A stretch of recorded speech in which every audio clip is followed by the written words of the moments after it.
Boa noite. Que a graça e a paz do nosso Senhor e Salvador Jesus Cristo. Amém. Esteja com todos nós. Queria fazer uma pergunta. Quem daqui participou da célula evangelística? Quem foi a primeira vez que foi? Levante a mão. Quem foi na célula evangelística?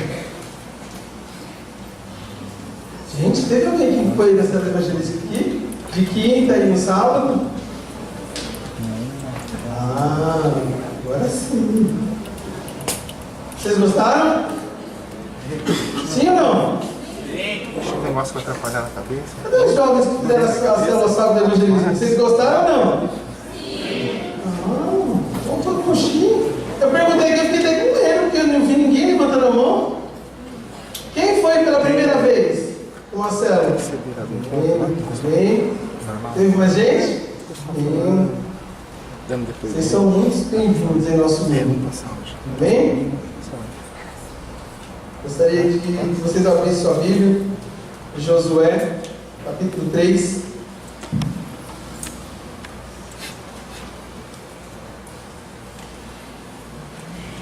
Tá ligado? Eu sei que tá com a Bíblia na mão é difícil, né? Amém. Você que achou, coloque sua Bíblia aí, feche seus olhos. Pai, em nome de Jesus, ó Deus, assim como nós fomos impactados, Deus, através desses louvores, ó Pai, o Senhor já está agindo no nosso meio. Deus, mas eu quero repreender a autoridade do nome de Jesus, ó Deus. Tudo aquilo que vem para atrapalhar, ó Deus, o nosso entendimento através da Tua palavra, ó Deus, eu repreendo a autoridade do nome de Jesus, ó Pai. E que cada um que entrou aqui nessa noite, ó Deus, venha sair transformado. Porque, ó Pai, não sou eu que vou falar, mas é a Tua palavra, ó Deus, dirigida pelo Teu Espírito Santo, ó Pai. Eu te peço que Teu doce Espírito Santo venha continuar falando conosco nessa noite. Que o Leandro diminua, ó Pai, e que o Senhor cresça nesse lugar. Em nome de Jesus. Amém. Amém? Eu quero louvar e agradecer o Senhor. Eu fiquei muito feliz aqui de ver meu amigo Giovanni, juntamente com a esposa dele. Só vou contar algo rapidinho assim, que ele ria, ele brigava comigo. Porque eu falava para ele, né, de santidade, que antes, quando eu me converti, eu fiquei 6 anos aproximadamente, eu não ficava com ninguém. E ele, mas como pode, Leandro, esse negócio não dá certo? E eu falava assim, eu explicava para ele que era pelo Espírito Santo. Ele falou, olha, eu não sei, eu não consigo entender isso não. Eu não consigo entender. E hoje eu louvo a Deus porque o Espírito Santo de Deus está fazendo uma grande obra na vida dele. Amém? Então assim, não desista. Como eu estava conversando com alguns jovens ontem, muitas vezes nós evangelizamos e parece que não estamos vendo nada. Mas eu digo assim para você, continue. Não desista. Porque Deus vai transformar vidas através de você. Amém? Ainda que você não veja no momento que você quer ver. Mas Deus está operando. Glória a Deus. E eu gostaria de falar algo aqui. Como que você entra em uma situação? Aí vem entre parênteses aqui, né? Eu coloco, essa situação pode ser uma amizade. Como que você entra, né, nessa amizade? Ou uma nova oportunidade de emprego? Como que você vai adiante dela? Ou uma situação bem difícil de você resolver? Como que você resolve isso? Como que você encara as situações difíceis, as situações adversas que vêm sobre você? E Deus tem nos ensinado. Deus me deu uma palavra e mexeu muito comigo. Porque em determinado momento, em algumas situações difíceis de nossa vida, dá vontade de se esconder dentro de um buraco. E ficar ali, dentro daquele buraco. E eu me pergunto, de onde vem a sua motivação?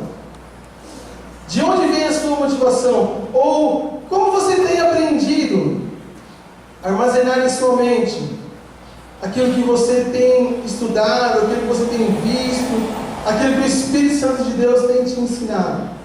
Como você tem guardado isso? Vamos lá. Precisamos observar e aprender com os exemplos da Bíblia. E tem um exemplo que eu gosto muito de falar sobre ele, que nós vamos falar nessa noite. É o exemplo de Josué. Ele aprendeu com um grande líder. Eu pergunto a você, quais são os grandes líderes que têm te ensinado? Josué, capítulo 3.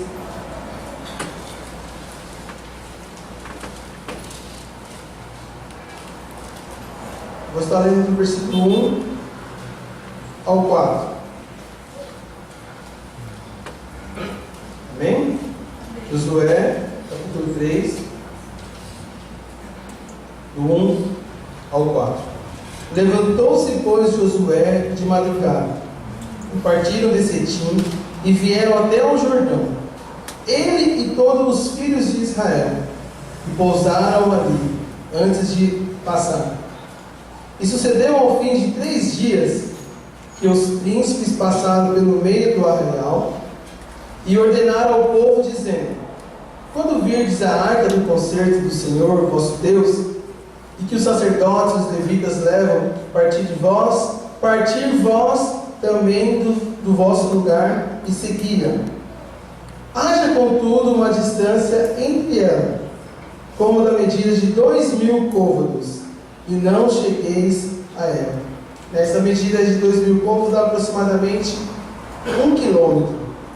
Então, assim, eles estavam distante da arca do Senhor, aproximadamente 1 quilômetro eles teriam que ficar. E eu comecei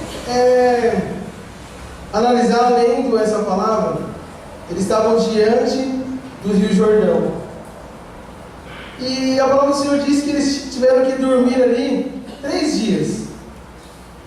3 dias eles tinham que aguardar uma ordem do Senhor. Quantos dias você tem aguardado uma ordem do Senhor? Quantos dias você tem esperado um sim ou um não do Senhor? E eu comecei a pensar, naquela época, era época de colheitas, aquela época de cheia. E nessa época o rio ele transbordava nas suas margens. E eu fico imaginando milhares e milhares de pessoas diante do rio, aguardando uma ordem que vem do Senhor.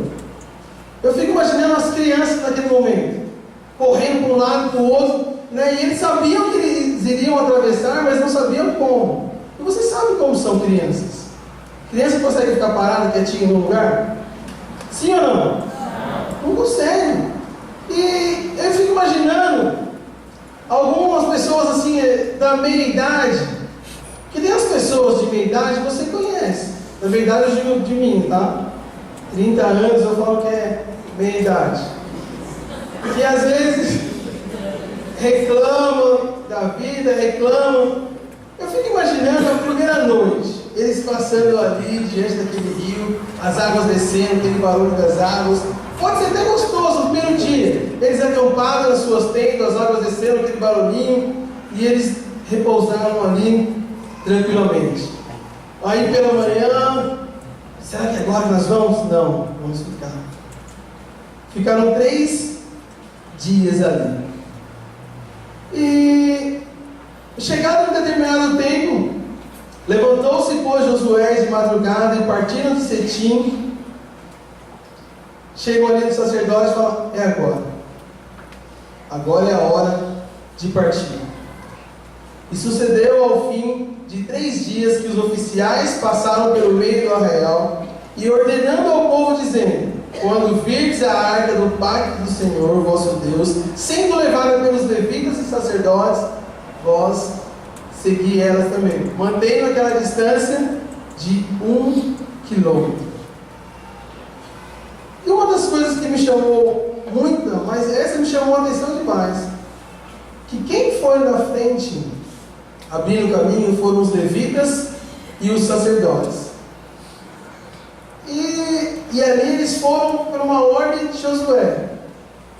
Eu fico imaginando, Josué chega para os levitas e fala, ó, é agora, vamos?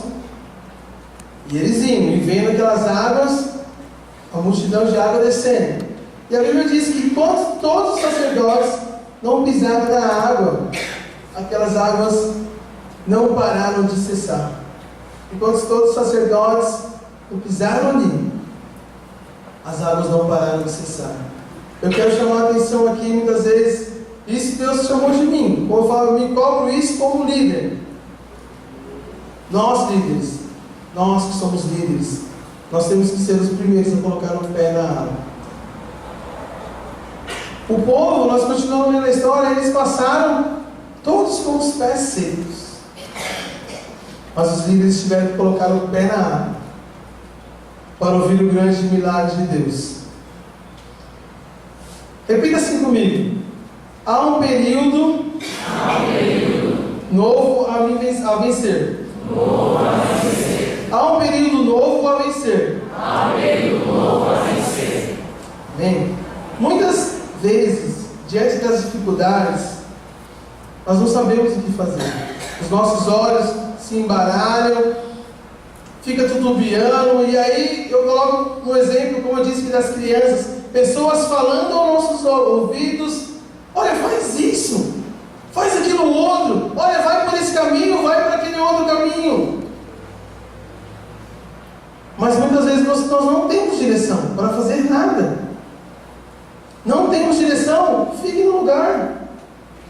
Aguarde que o Senhor fale contigo, olha, vá para a esquerda ou vai para a direita. Porque muitas das vezes nós estamos ali aguardando uma palavra do Senhor.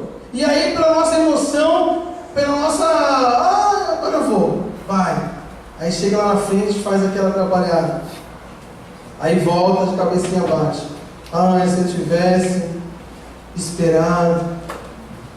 Se eu tivesse ouvido alguns conselhos. Se eu tivesse ouvido os meus líderes. Para nós estarmos debaixo de uma autoridade, debaixo de uma liderança, nós temos que estar ligados a ser direcionados por eles. Muitas das vezes vocês vão ter ideias muito mais miraculosas do que o seu líder para você. Às vezes vem umas ideias tão loucas da minha mente, na sua mente, no seu coração. Você fala, nossa, se eu pegar essa minha ideia aqui, vai voar tudo, vai ser um estouro. Mas você está na frente?